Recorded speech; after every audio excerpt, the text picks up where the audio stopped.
So when the butchers are mixing meat in a meat grinder, they have meat that comes from the cow, which has some muscle in it, I guess is what it is, and some fat.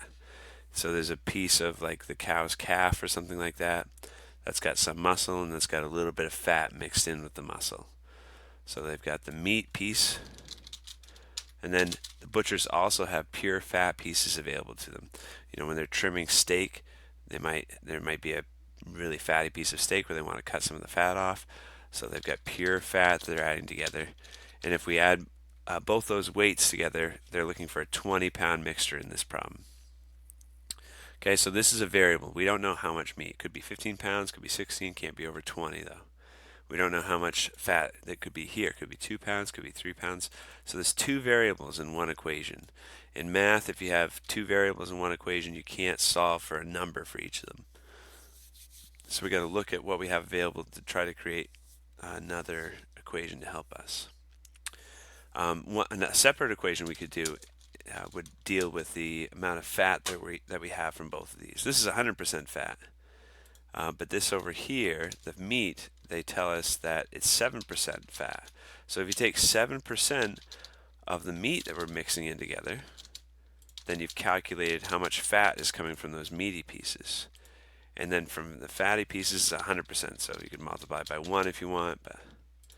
And so the fat from the meat plus the fat from the pure fat pieces needs to add up to be, their mixture is looking for 20% fat altogether. So I'm going to find 20% of 20 here. So the fat from the first item that we're replacing in the meat grinder plus the fat from the second item should equal 20% of the total. Now we have two equations in two variables, and now that's something we can solve.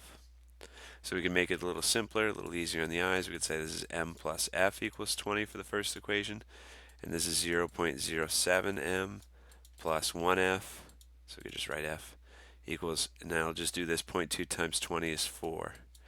And this is called a system of equations when you have more than one variable in more than one equation. I guess it could be a system if it's just two equations, but in one variable. So the way you can solve a system is you could add the two equations together or subtract the two equations. So I'm going to take the top equation and subtract it by the bottom equation. And I'm doing that because I want to make the letters disappear to make things simpler. If I take a positive f and if I subtract it by an f, that's going to make 0f, right? But what I do to one item, I've got to do to everything else. This is 1 for the letter m. If I subtract it by 0.07 m, I get 0.93 m. And then 20 minus 4 makes 16. So I subtract the top equation by the bottom equation.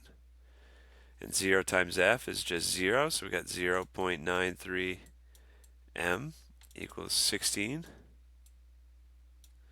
So to finish getting m by itself, I've got to get rid of the times 0.93. The opposite of multiplying is dividing.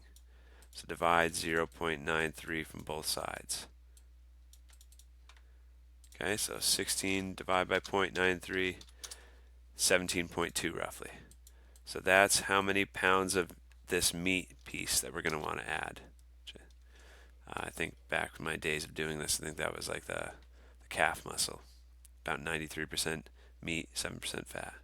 And so that means if you got 17.2 pounds of this and they need to add up to 20, then that's just subtraction. That's 2.8 pounds of fat.